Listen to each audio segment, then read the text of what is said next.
isso aí, hoje homenageando a mulher brasileira, a mulher no mundo inteiro, nesse Dia Internacional da Mulher, a gente aqui refletindo, né, sobre nós mesmas, sobre o nosso papel na sociedade, a nossa responsabilidade aí perante o nosso país, a nossa família e especialmente falando do nosso jeito de ser, né?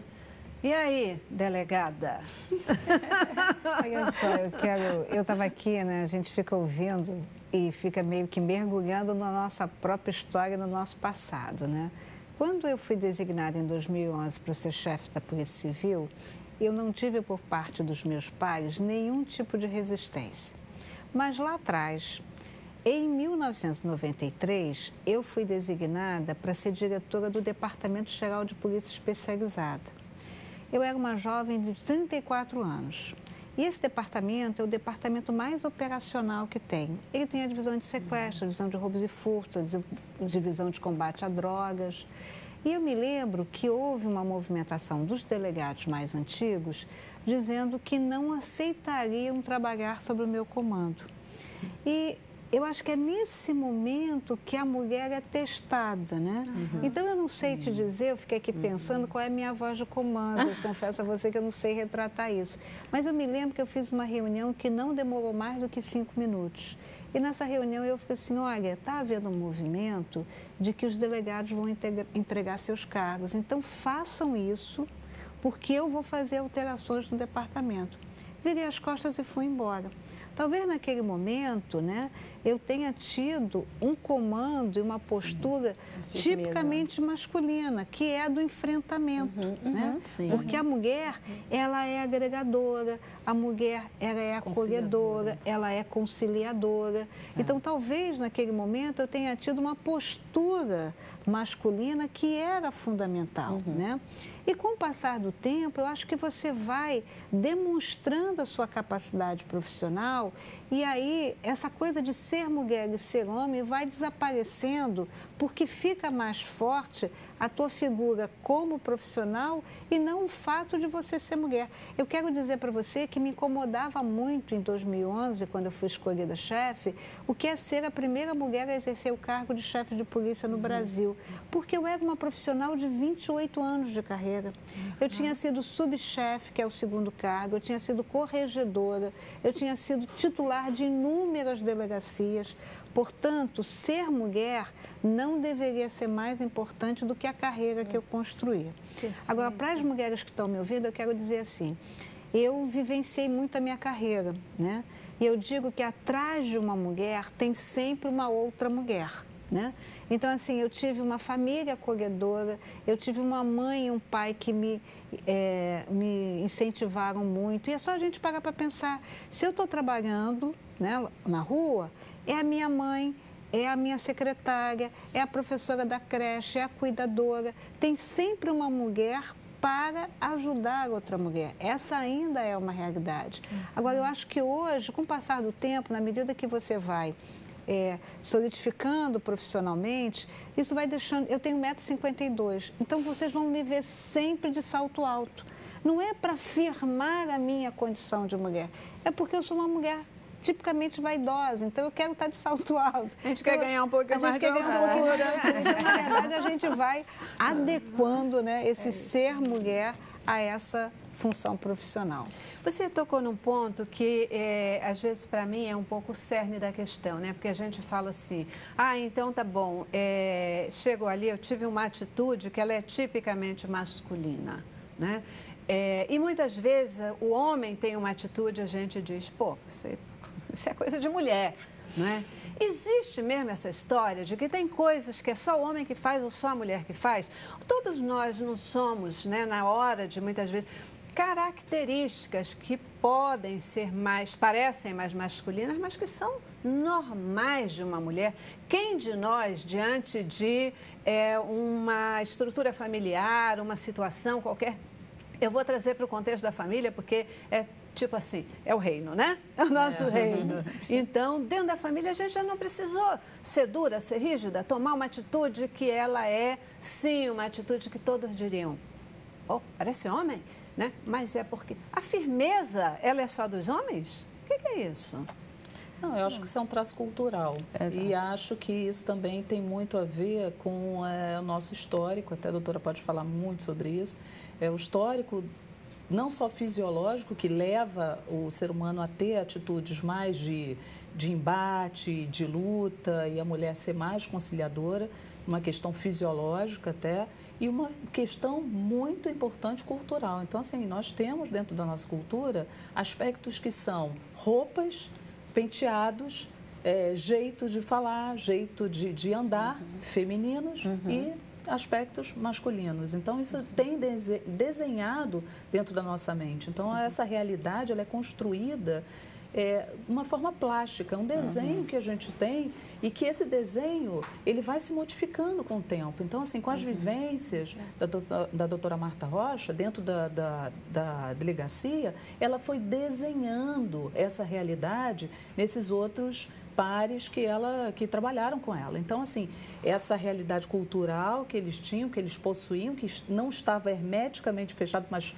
praticamente era um produto fechado cultural, ele foi redesenhado, ele descobriu que ele poderia ter uma parceira, diferente daquele arquétipo que tinha função, né, dentro da mente dele. Então, assim, o ser humano ele vai mudando com o tempo. Agora, certos padrões, eles são muito rígidos, porque a sociedade toda conjuga o mesmo verbo. Então, fica mais complexo de modificar. Então, eu acho que tem um modo feminino, um modo masculino e um modo agora que a gente está construindo, né? Que é um modo do ser humano, que deveria ser sempre o nosso modo, né?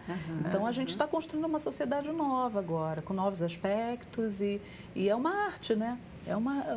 É um pintar isso aí. Nessa construção que efetivamente está acontecendo, né, a gente vê que, de alguma forma, homens e mulheres parecem um pouco perdidos no exercício do seu papel. Cada um está buscando encontrar o seu ponto. A mulher, porque saiu de casa, porque começou a estudar, começou a se posicionar, ocupar cargos que antes a gente não imaginava que ela chegaria. O homem que se assusta com isso, o homem que, de repente, ele está em casa, mas a mulher é que é a principal provedora e, de repente, ele se assusta com esse papel. Quer dizer, estamos buscando efetivamente esse ponto de equilíbrio, homens e mulheres. Um momento perigoso, porque é nesse momento, enquanto esses líderes da família, das empresas, homens e mulheres, se acham meio perdidos, o que é que eles passam para os filhos? Como é que eles constroem a personalidade, o entendimento do papel de homem e de mulher para os próprios filhos? Qual é o risco dessa história toda? A doutora Ana tocou num ponto importante nessa coisa do ideário, né? Existe um ideal masculino na sociedade que varia de lugar para lugar, varia no tempo também, o ideal feminino, e existe quem você é, né? Existem as pessoas concretas. As pessoas concretas, elas podem lançar mão, em várias circunstâncias, de aspectos que são mais masculinos para ganhar, de repente, o reconhecimento dos pares, aspectos que são homens com aspectos mais femininos para ganhar a sensibilidade de uma mulher, do tipo, fazer uma gentileza, ser... E porque não tem nada de errado nisso, Não tem nada de errado nisso. Não tem nada de errado nisso. Na verdade, é aí que a gente, como eu estava mencionando, é aí que os homens muitas vezes perguntam, do tipo, mas vocês querem o quê? Vocês querem tudo igual? Vocês querem um homem que seja forte, presente, uma figura masculina que abra a porta, pague o jantar? Gente, essas coisas não são excludentes, elas não são excludentes. Você querer ter o seu reconhecimento da sua condição de mulher e que isso não seja um demérito para você no seu trabalho, nas suas relações, etc., não tem nada a ver com você querer um homem galante, que te dê flores, que abra a porta do carro para você. São coisas absolutamente compatíveis, que são de homens e mulheres e o que, na verdade, eu acho que é o problema, eu acho que é um problema até mais amplo, de uma falta de sensibilidade, às vezes, para o outro, assim, para o outro que seja, né? Então, você às vezes entender, você pode ter uma esposa que é mais assim, não gosta tanto desses galanteios, não gosta de receber flores, que seja. Então, seja atento ao estilo de feminilidade dela. Então, tem a ideia do homem, de mulher, e tem quem nós somos. Então, acho que tem uma coisa de uma sensibilidade que você precisa ter para o outro. Então, você tem um homem que precisa de uma mulher mais em casa, se é você essa mulher, então se abra para essa possibilidade sem... Eu costumo dizer assim, no mundo de minha mãe, né, quando a gente dizia, mamãe, posso fazer alguma coisa? Ela dizia, pergunte ao seu pai. E quando meu pai chegava, eu já disse várias vezes que eu sou filha de dono de padaria. Então, quando meu pai chegava ao final de um dia exaustivo de trabalho, ele tinha dentro de casa um ambiente que era um ambiente em que ele, de alguma maneira, com o trato da minha mãe, com o carinho da minha mãe, ele era recompensado daquele dia exaustivo de trabalho. Quando a gente chega para o dia atual, eu acho muito curioso quando os homens começam a questionar esse desejo das mulheres de, por exemplo, abrir a porta, né, ser recebida com abraço, ser recebida com galanteio. A gente continua falando do plano da igualdade. O que a gente está pedindo para a gente era aquilo que a minha mãe fazia para o meu pai. Se agora a postura, o polo está invertido em alguns momentos, nessa igualdade a gente quer essa reciprocidade de afeto. É isso que a gente está colocando. O que a gente não pode perder de vista, e aí eu quero assim trazer para reflexão o seguinte, nós somos 52% das mulheres, da população. O primeiro momento da educação é feito pelas mulheres, em particular pelas mães.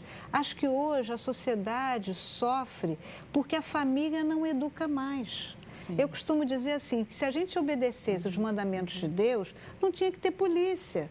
Amar a Deus sobre todas as coisas, respeitar o próximo, não furtar, não roubar, não desejar nada do que é do outro. Então, eu fico pensando que hoje a gente tem que resgatar essa questão da família, né? Eu não estou fazendo um discurso aqui no sentido de retroceder, mas de discutir, porque na família a gente vai receber o senso de solidariedade, de afeto, de ética, porque a mãe da gente queria, né? Pergunta, se você chegasse em casa, a mãe da gente abria a bolsa da gente da escola e se encontrasse algo que não era nosso, nos alertava, isso é ética, né? Nos ensinava que tudo chega através do trabalho, né? Nos ensinava, tranquilamente, eu não tive boneca e ninguém tem trauma, não pode ter, porque o seu pai não tem dinheiro para comprar boneca. Então, a gente só pode comprar o material da escola e acabou. Então, eu acho que a gente tem que resgatar, e isso é uma responsabilidade não apenas das mulheres, mas é porque as mulheres reproduzem esse comportamento machista, né? Então, eu acho que a gente tem que resgatar exatamente esse olhar da afetividade, da solidariedade, né? Esse olhar da fraternidade, que eu acho assim, eu venho do mundo que é o mundo da polícia, então é essa a realidade que eu conheço. Toda vez que a sociedade falha ou que a família falha, a polícia é chamada. Então, a gente tem que resgatar isso, né? Nessa questão da igualdade, do respeito, eu acho da solidariedade. Eu sinto falta disso. Verdade, eu também. Eu sinto falta disso. É incrível, né? Eu já vim aqui a vários temas diferentes e o final é recorrente. A gente sempre falando que a família precisa ser reconstruída, porque a família realmente ela ficou em segundo plano, todas as coisas vieram como prioridade e a educação dos filhos foi terceirizada para a escola, para os babás, para o outro, para o traficante. Então, assim, a família ela precisa, dentro dessa realidade da sociedade, e eu leio vários artigos falando que a sociedade está doente, e eu acredito que realmente há uma doença social grande por conta da desarmonia familiar. Então, assim, a gente volta sempre ao mesmo ponto. Então, e vai voltar sempre, né, Ana? Sempre, porque a família é a base da sociedade. E eu fiz essa colocação mesmo para chamar a atenção para essa questão. Por quê? Porque é um momento de risco, de muito risco, onde essa base ela está sendo afetada, porque homem e mulher também estão procurando o seu espaço. E, de repente, parece que mudou o papel da esposa, parece que mudou o papel do marido e não mudou nada. eles continuam sendo os mesmos e até muito mais se chamando a atenção de que agora não é mais só o homem que tem que prover, só a mulher que tem que educar, nada disso, esses papéis estão mais do que nunca compartilhados, né? Nós não deixamos de gostar de flores, nós continuamos gostando de flores, né? E elas devem chegar. Né? Ninguém deixou de gostar de afeto. Esse homem que trabalha fora, ele continua gostando de ter a recompensa, mas a mulher também está trabalhando fora e ela também precisa ser recompensada. Então, é uma chamada de atenção para um momento que ele é diferente, né? Que no Dia Internacional da Mulher a gente possa manter essa lembrança, né? E conseguir perceber que nós mulheres temos um papel aí de garantir a consistência dessa base social que é a família, né? Especialmente na educação dos filhos. Eu já vou para o nosso último intervalo e volto. Eu tenho uma última pergunta ainda que eu gostaria de ouvir um pouquinho de vocês, mas eu vou deixar para fazê-la no retorno mesmo e já sendo um pouquinho da nossa despedida, tá bom? Intervalo, vamos lá. Cabeça pra cima.